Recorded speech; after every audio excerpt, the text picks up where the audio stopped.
Welcome back to వార్తలు. అసలు శ్రీనివాస్ రెడ్డి గారు ఆల్రెడీ తెలంగాణ ప్రకటన జరిగిపోయింది. సోనియా తెలంగాణ ఇచ్చేసింది, చంద్రబాబు అడ్డుపడని చెప్పేసి కేసీఆర్ చెప్తుంటే, సో తెలంగాణ ఇచ్చినవని సోనియాతో చెప్పించడం అని చెప్పేసి టీడీపీ నేతలు మాట్లాడుతున్నారు. అంటే చిదంబరం చెప్తే సోనియా చెప్పినట్టు కాదా? ఒక విషయం సార్, ఇక్కడ దీనికి సింపుల్ ఎగ్జాంపుల్ ఇంతకుముందు చెప్పుకున్న దానికి కొంచెం కొనసాగింపు చెప్తాం. మీకు ఇక్కడ బీజేపీ గవర్నమెంట్ ఆ 3 రాష్ట్రాల బిల్లు తీసుకొచ్చినప్పుడు అసలు కాంగ్రెస్ పార్టీ మీరు అభిప్రాయం చెప్పలేదని బీజేపీని అడిగిందా? That is nonsense. ఇక్కడ ఏంటంటే క్లియర్లీ నీకు అఫీషియల్గా ఒక దేశానికి సంబంధించిన హోంమంత్రి ప్రకటించిన తర్వాత నీకు ఇంకా అనుమానాలేంది? చిదంబరం ఎవరండి? కాంగ్రెస్ పార్టీ కాదా? చిదంబరం ఎక్కడ డిసిషన్ తీసుకుంటూ క్యాబినెట్లో తీసుకున్నాడు. క్యాబినెట్ ఎవరి గైడెన్స్ మీదకి నడుస్తున్నది, ఎవరు అడ్వైజ్ చేసి చైర్పర్సన్ సోనియా గాంధీ చెప్పిన తర్వాతనే అక్కడ క్యాబినెట్లో ఆ విషయం వస్తుంది, వాళ్ళు తీసుకుంటారు, ఎజెండాలో తీసుకుంటారు. దెన్ నెక్స్ట్ హోంమంత్రి ప్రకటించండు. సోనియా గాంధీ అభిప్రాయం కాకపోతే ఇంకెవరి అభిప్రాయం అంటే మూర్ఖత్వం కాదా? ఒక్క విషయం సార్, ఇక్కడ ఆ రోజు బీజేపీ 3 రాష్ట్రాలు ఏర్పాటు చేసినప్పుడు బీజేపీ అభిప్రాయం ఏంది అని కాంగ్రెస్ పార్టీ నిలదీసిందా బీజేపీని? లేదే. క్లియర్గా బీజేపీ బిల్లులు తీసుకొచ్చి పార్లమెంట్లో పెట్టింది, కాంగ్రెస్ పార్టీ క్లియర్గా ఓట్లేసి గెలిపించింది. అంతే, దట్ ఈస్ సింపుల్. ఇక్కడ ఈ నానా హంగామా, ఈ నాటకాలు ఎందుకు? నాకు ఈయన అంబిషన్ ఏంది? ఆయన అంబిషన్ కోసం ఒక రాష్ట్రాన్ని తగలబెట్టేస్తున్నాడు ఇలా చంద్రబాబు నాయుడు. ఇంకో విషయం చెప్పుకోవాలి మన ప్రభాకర్ అన్న, మీ టీఆర్ఎస్ పార్టీ కూడా ఒక విషయం గుర్తుపెట్టుకోవాలి. ఈ తెలుగుదేశంలో చంద్రబాబు దగ్గర పడున్న నాయకులు ఎవరైతే ఉన్నారో వాళ్ళని అసలు నన్ను అడిగితే ప్రజలు వాళ్ళని బహిష్కరించేసారు, సాంఘికంగా బహిష్కరించేసారు. వాళ్ళకి ముఖాలు లేవు. ఈరోజు చాలా మొన్న బాగా మాట్లాడుతున్నాడు ఆయన, మేము కూడా ఆ రకంగా చేస్తే మీరు ఉంటారా అని కేసీఆర్ మీదకి ఏదేదో సవాళ్ళు విసురుతున్నారు వాళ్ళు. కానీ మీనింగ్లెస్. వాళ్ళకి తెలుసు ప్రజలకు పోతే మమ్మల్నే కొడతారని. ఆ విషయం తెలిసిండు కూడా డాంబికాలు ఈరోజు వాళ్ళు పలుకుతున్నారంటే వాళ్ళను మనం ఎక్స్పోజ్ చేసే కంటే ఈరోజు ప్రజలంతా ఈరోజు తెలంగాణ రాజకీయ ఉద్యమం వైపు పూర్తిగా దాని వెనక నిలబడి ఉన్నారు. మీకు ఎలాంటి భయం లేదు. దీనికి ఒక చిన్న సింపుల్ ఎగ్జాంపుల్ చెప్పుకోవచ్చు మనం. ఇక్కడ ఏంటంటే రాజకీయ ఉద్యమం అన్నప్పుడు దానికి పాత తరం మాజీ ఎమ్మెల్యేలు, ఉన్న ఎమ్మెల్యేలు, మాజీ ఎంపీలు, ఉన్న ఎంపీలు వాళ్ళ అవసరమే లేదండి. ఈరోజు వాళ్ళను ప్రజలు సాంఘికంగా బహిష్కరించిన తర్వాత వాళ్ళకున్న విలువేంది ఈరోజు సమాజంలో? ఏమీ లేదు. నేను అనేది ఏంటంటే రాజకీయ ఉద్యమం తరఫున ఒక కొత్త రాజకీయ తరాన్ని పుట్టించండి. మీరు ఎట్లా పుట్టుకొస్తుంది ఆ విషయం కూడా చెప్తాను నేను. ఇక్కడ అనామకులు కూడా ఈరోజు ఉద్యమానికి డెడికేటెడ్గా పనిచేస్తున్నారు. 1000 మంది ఉన్నారు ఇవాళ తెలంగాణ ప్రాంతంలో. వాళ్ళందరూ రాబోయే తరానికి, కేసీఆర్ గారి నాయకత్వంలో రాబోయే కాలానికి వాళ్ళు కాబోయే ప్రజాప్రతినిధులను మీరు చేయండి.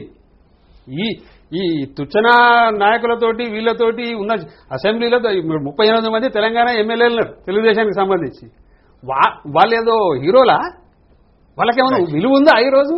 అసలు వాళ్ళని టార్గెట్ చేసి మాట్లాడుకోవడం కూడా నేను అనుకుంటా మనం తగ్గించుకోవడమే అనుకుంటున్నాను నేను. ఎందుకంటే ఒక్కటిసారి ఇక్కడ వాళ్లకు బుద్ధి వస్తుంది, వచ్చింది ఆల్రెడీ, సైకలాజికల్ గా మైండ్ లో ఉంది, కానీ బయట వాళ్ళు లేకపోతుంది. ఒక్కటిసారి దానికోసమే నేనేమంటున్నా అంటే వాళ్ళ కోసం డోంట్ వెయిట్ అండ్ సీ. మీరు వాళ్ళ కోసం ఎదురు చూసి మీరు కాలాన్ని వృధా చేయకండి. నేను ఈ రోజు చెప్తున్నా, తెలంగాణ గ్రామాలలో బలమైన రాజకీయ నాయకత్వాన్ని, ఉద్యమ నాయకత్వాన్ని కొత్త తరాన్ని పుట్టియండి మీరు. అది మీకు సింపుల్ ఎగ్జాంపుల్ ఒకటి చెప్పుకుంటుంది. ఇక్కడ అస్సాంలో ఏం జరిగిందండి? స్టూడెంట్స్ ఒక ప్రభుత్వం ఏర్పడ్డది. ఎట్లా ఏర్పడ్డది? వాళ్ళకి ఏమైనా రాజకీయాలు తెలుసా? కనీసం ఓటర్ స్లిప్ పంచేటువంటి పరిస్థితుల్లో కూడా లేనటువంటి విద్యార్థి నాయకులు పోయి ఎమ్మెల్యేలు అయ్యి, ఎంపీలు అయ్యి, ప్రభుత్వం ఏర్పడి పెళ్లి కాని వాళ్ళు రాష్ట్రానికి ముఖ్యమంత్రి అయిపోయిన పరిస్థితి ఉంది, హోమ్ మినిస్టర్లు అయిపోయిన పరిస్థితి ఉంది. ఇక్కడ ఏంటంటే తెలంగాణ ప్రజలు ఈ రోజు ఏం కోరుకుంటున్నారు? మాకు రాజకీయ అస్తిత్వం కావాలనే బలమైన కోరిక ఈ రోజు ఉన్నది. కాబట్టి అటువంటి కొత్త రాజకీయ తరాన్ని వాళ్ళు ఆదరించడానికి తయారున్నారంటే ప్రజలు తయారున్నారు. కాబట్టి నేను ఏమంటున్నా అంటే టీఆర్ఎస్ కూడా మానసికంగా దానికి సంసిద్ధం కావాలి. ఎందుకు వాళ్ళ కోసం మాట్లాడేది? రైట్. ఎట్లా చూస్తున్నారు ఆయన చెప్పిన ప్రపోజల్? అలాగే ఇంకోటి, టీడీపీ నేతలు చేసిన వాదన నిజంగా అర్థం ఉందా దాంట్లో? ఎందుకంటే సోనియా చెప్తే వేరే, చిదంబరం చెప్తే వేరేనా? సోనియా గాంధీ యూపీఏ చైర్పర్సన్ గా లేదా? వాళ్ళ దృష్టిలో ఏంటి అంటే వాళ్ళు చంద్రబాబు నాయుడు ఉన్నటువంటి సహజ లక్షణం ఏంటంటే ఒక అబద్దాన్ని 100 సార్లు చెప్పి దాన్ని నిజం చేసే ప్రయత్నం చేస్తారు. అడిగిందని కూడా చెప్పారు. అయితే విషయాలు ఎట్లా చేయాలంటే మాటలు అబద్దాలు చెప్పడం ద్వారా ప్రజలు కూడా అది అర్థం చేసుకుంటారు అనే విషయం విచక్షణ కోల్పోయి మాట్లాడతారు. అసలు 9వ తారీఖు నాడు చాలా స్పష్టంగా చిదంబరం గారు ఎవరండి, ఆయన డెఫినెట్ గా సోనియా గాంధీ గారు ప్రతినిధిగానే మాట్లాడతారు. ఖచ్చితంగా యూపీఏ చైర్పర్సన్ గా వారి ఆధ్వర్యంలో నడుస్తున్నటువంటి ప్రభుత్వంలో ఉన్నటువంటి ఒక మంత్రి మాట్లాడినటువంటి on behalf of Indian government అని చెప్పేసి మాట్లాడాడు ఆయన. అంటే చాలా స్పష్టంగా ప్రభుత్వం చేసినటువంటి చిదంబరం అని చెప్పలేదు, చిదంబరం అని చెప్పలేదు, ఇంకో మరొకరు అని చెప్పలేదు. వాస్తవానికి యూపీ అని చెప్పుకోవాల్సి వస్తుంది. యూపీ ఎవరంటే చైర్పర్సన్ సోనియా గాంధీ గారు. దాంట్లో అర్థం లేనటువంటి విషయం. అందుకే మేము ఏమంటున్నామంటే ఇంకా మీ మాటలు, మీ దిగజారుడు తనం వల్ల తెలంగాణ ప్రజలు నమ్మే పరిస్థితులు లేరు. తప్పకుండా మేమేమంటున్నాం, ఇంతకు శ్రీనివాస్ రెడ్డి గారు ఒక మాట అన్నారు, మీరు ఇంకా వాళ్ళ కోసం ఏం చూస్తున్నారు. అసలు ఎవరి కోసం ఎవరు చూసే పరిస్థితుల్లో లేము మేము. తెలంగాణ సమాజం అంతా ఒక్కటై ఉన్నది, తెలంగాణ వాదులంతా ఒక్కటై ఉన్నారు. తప్పకుండా తెలంగాణ వాదులు ఏ వైపో తేలిపోయింది. సమయం వచ్చినప్పుడు, సందర్భం వచ్చినప్పుడు ఎవరు ఏ వైపు ఉంటారని అనుకుంటున్నటువంటి సందర్భంలో ప్రజలు ఎప్పుడు కూడా విచక్షణతోటి ప్రవర్తిస్తారు. ఆ విచక్షణతో ప్రవర్తించిన దాంట్లో ఉదాహరణ మొన్న ఉప ఎన్నికలు చెప్పుకోవచ్చు. 170 అంటే దాదాపు క్రియాశీల సభ్యులే 5,000 పైచీలకు నిజామాబాద్ లో ఉంటే వాళ్ళకు పడ్డ ఓట్లు 1,700 పైచీలకు. దాంతో క్రియాశీల సభ్యులు కూడా ఓట్లు వేయాలనే విషయాన్ని వాళ్ళకి అర్థమైన తర్వాతనే ఆ పానిక్ లో వాళ్ళు ఆ డిఫెన్స్ లో ఉండి ఏం చేయాలో అర్థం కాక ఇంకా చంద్రబాబు నాయుడు దగ్గర మరి మోచేతి నీళ్లు దాగే ప్రయత్నంలో భాగంగానే ఈ నాగం జనార్దన్ రెడ్డి కావచ్చు, నామా నాగేశ్వర కావచ్చు. నామా నాగేశ్వరరావు గారు వాస్తవానికి ఆయన ఒక సమైక్యవాది, ఆయన తెలంగాణ వాదిగా మనం ఎన్నడూ కూడా అనుకోవాల్సిన అవసరం లేదు. ఆయన ఒక పెట్టుబడిదారుడు ఖచ్చితంగా హైదరాబాద్ లో ఉన్నటువంటి పెట్టుబడులలో ఆయన వాటాలు కూడా అనేకం ఉన్నాయి. ఆయనకున్నటువంటి పార్ట్నర్షిప్లు కావచ్చు, సీమాంధ్ర నాయకులతో అనేక పార్ట్నర్షిప్లు ఉన్నాయి. ఆయన ఎట్లాగో ఆయన అటువైపే మాట్లాడతాడు, ఆయన తెలంగాణ ప్రజల వైపు మాట్లాడతాడని మేము అనుకోవటం లేదు. కానీ నాగం జనార్దన్ రెడ్డి ఏమంటారంటే 69లో నేను ఉద్యమంలో ఉన్నాను, ఇప్పుడు ఉద్యమం చేస్తున్నాను అని చెప్పేసి. నీ ఉద్యమాన్ని నిజంగానే చిత్తశుద్ధి ఉంటే, నువ్వు ఉద్యమకారుడు అయితే ఇంకా 2 కాళ్ల సిద్ధాంతం ఉన్నటువంటి చంద్రబాబు నాయుడు గారు ఎందుకు పడి ఉంటాం అనే విషయాన్ని మేము పదే పదే చెప్పాల్సిన అవసరం వస్తుంది. ఎందుకంటే ఆయన నేను ఇంకా తెలంగాణ వాదిని అంటున్నాడు. నువ్వు సూడో తెలంగాణ వాదివి, నువ్వు ఒక సోకాల్డ్ అంటే తెలంగాణ ప్రజలు వెలివేసిన తెలంగాణ వాదిగా ఎందుకు మిగులుతావు అని చెప్పేసి మేము అంటా ఉన్నాం. అందుకే మేము ఒకటే స్పష్టంగా చెప్పదలుచుకున్నాం, తెలుగుదేశం పార్టీ నాయకులారా ఇంకా మీరు పిచ్చి భ్రమలలో ఉండి, అంటే సెకండ్ క్యాడర్ ప్రజలందరూ కూడా తెలంగాణ తెలుగుదేశం కార్యకర్తలందరూ కూడా ఖాళీ అవుతా ఉన్నారు. అనేక ఉదాహరణలు ఉన్నాయి. సెకండ్ క్యాడర్ కూడా మీ దగ్గరికి వచ్చేసింది. ఖాళీ ఆ ఫస్ట్ క్యాడరే చంద్రబాబు నాయుడు తర్వాత క్యాడర్ అండి నేను చెప్పేది. చంద్రబాబు నాయుడు తర్వాత అంటే నాగం జనార్దన్ రెడ్డి లాంటి వాళ్ళు, ఎర్రబెల్లి దయాకర్ లాంటి వాళ్ళు వాళ్ళని ఫస్ట్ క్యాడర్ అనుకోరు మీరు తెలంగాణ ప్రాంతానికి సంబంధించి. అంటే చంద్రబాబు మనోడు కానే కాదు, చంద్రబాబు నాయుడుకు ఆ లక్షణం లేదు కదా, మమ్మల్ని ఫస్ట్ క్యాడర్ గా చూసే లక్షణం ఆయనకు ఎట్లాగ లేదు కాబట్టి ఆయన ఎట్లాగా అనడు. అందుకే మేమేమంటున్నామంటే వాళ్ళని మేము ఇన్వైట్ చేసే పరిస్థితులు కూడా లేవు. వాస్తవానికి తెలంగాణ ప్రజలు ఎప్పుడో వాళ్ళని తరిమి కొట్టారు, గ్రామాలకు రానియట్లేదు. వాళ్ళే ఆఫ్ ది రికార్డ్ విషయాల్లో అనేక సందర్భాల్లో మాట్లాడుతున్నారు, మమ్మల్ని ఊర్లకు రానియట్లేదు అనే విషయం.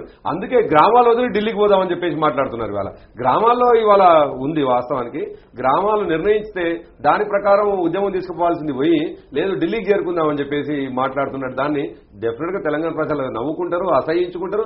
ఇప్పటికే అసహించుకున్న దాంట్లో అనేక సందర్భాలు కూడా ఉన్నాయి. అందుకే ఏమంటే తెలుగుదేశం పార్టీ ఇంకేదో ఒడగబెడుతుంది తెలంగాణ అనేటువంటి నమ్మకం ప్రజలకు లేదు. ఇది కేవలం చిదంబరం చెప్పిండు, సోనియా గాంధీ చెప్పలేదు. అయితే సోనియా గాంధీ కేసీఆర్ ఒక్కడికే చెప్పిందా, చెవిలో చెప్పిందని చెప్పేసి నిన్న టీడీపీ నేతలు మాట్లాడుతున్నారు. అంటే చెవిలో చెప్తారా ఇట్లాంటి ప్రకటన? ప్రజలకే చెప్పింది కదా. ప్రజలు ఇప్పుడు చంద్రబాబు చూసి నవ్వుకుంటుంది. అదే అసలు ఈయనకు పిచ్చి లేచిపోయిందా, ఏమైంది, ఆఖరికి వస్తే అసలు మెంటల్ హాస్పిటల్ వేయాలనే పరిస్థితి వస్తుంది. అసలు ఏంటంటే ప్రజలకు మొత్తం అందరికీ అర్థమైపోయింది చిదంబరం ఎవరు, చిదంబరం ఏం చెప్పిండు అనే విషయం ప్రజలకు అర్థమైనప్పుడు అంతకంటే అమాయకుడు అంటే చంద్రబాబు నాయుడు. వాస్తవానికి ఈరోజు ప్రజలు గ్రామాలకు పోతే చెప్తారు చిదంబరం ఏమని ప్రకటన చేసిండు, ఏ డేట్ నాడు ప్రకటన చేసిండు, దాని తర్వాత చంద్రబాబు ఏమన్నాడు, దాని తర్వాత ఇంకోరు ఏమన్నారు, వాళ్ళు ప్రజలు చెప్తున్నారండి. హూ ఇస్ ది చిదంబరం అనేది ఈ దేశానికి హోంమంత్రి అఫీషియల్ గా నీకు భారత ప్రభుత్వం ప్రకటించిన ప్రకటన మీద నువ్వు కేసీఆర్ మీకు చెవులో చెప్పిండా, నాకు చెప్పాలి, ఆయన కళ్ళు కనపడతలేవా? 2 కళ్ళని చెప్తున్నాడు కదండి. 2 కళ్ళకు బ్రహ్మాండంగా కనపడాలి. ఇంకా అది వెలుతురుతోటి చాలా బ్రహ్మాండంగా కనపడాలి అతను ఏమంటుండో అనేది. ఇక్కడ నేను ఏమనంటున్నట్టే వీళ్ళు ఎంతసేపటికి ఒకటేసారి ఇక్కడ చంద్రబాబుకు అంబిషన్ ఒకటి అనేది ప్రజలకు కూడా అర్థమైపోయింది. ఈయనకు ఆంధ్రప్రదేశ్ అనే రాష్ట్రానికి 23 జిల్లాలకు ముఖ్యమంత్రి కావాలనే బలమైన కోరిక తప్ప ఇంకో అంబిషన్ తెలుగుదేశం పార్టీలో లేనే లేదు. ఆ విషయం ఈరోజు తెలంగాణ తెలుగుదేశానికి సంబంధించిన ప్రజాప్రతినిధులకు అందరికీ తెలిసిపోయింది. ఇక్కడ తెలుసుకోవాల్సింది ఏంటంటే ప్రజలకు కూడా ఆ విషయం తెలిసిపోయింది. గమ్మత్ ఏంటంటే చంద్రబాబు ఇంకా నేను ప్రజలను నమ్మియగలుగుతున్నా, వాళ్ళు ఇంకా నన్ను నమ్ముతున్నారు. ఎమ్మెల్యేలు ఇప్పుడు 38 మంది తెలంగాణకు సంబంధించిన ఎమ్మెల్యేలు నా దగ్గరనే ఉన్నారు కాబట్టి ప్రజలు కూడా నా దగ్గరనే ఉన్నారని ఆయన భ్రమపడుతున్నారు. ఇప్పటిదాకా ప్రభాకర్ గారు చెప్పినట్టుగా నిజామాబాద్లో ఏమైందండి, 5,000 మంది సభ్యులుంటే ఆ పార్టీకి 1,700 ఓట్లు వచ్చినాయంటే కేడలంతా ఎక్కడ పోయింది? క్లియర్ కనపడుతుంది. అది ఆ విషయం ఈ రోజు 38 మంది తెలంగాణకు సంబంధించిన తెలుగుదేశం ఎమ్మెల్యేలు కూడా ఆ విషయాన్ని ఇప్పుడు రియలైజ్ అవుతున్నారు వాళ్ళు. కానీ ఒకటే ఇక్కడ ఏంటంటే వాళ్ళు సడన్ గా మేము బయటపడితే ఏమవుతుందో, ఉద్యమం ఉంటుందో పోతుందో, వాళ్ళ భ్రమలు, వాళ్ళ పిచ్చితనం ఏంటంటే ఏ రోజు ఇక నుంచి తెలంగాణ ఉద్యమం సమసిపోయే సమస్య లేదు.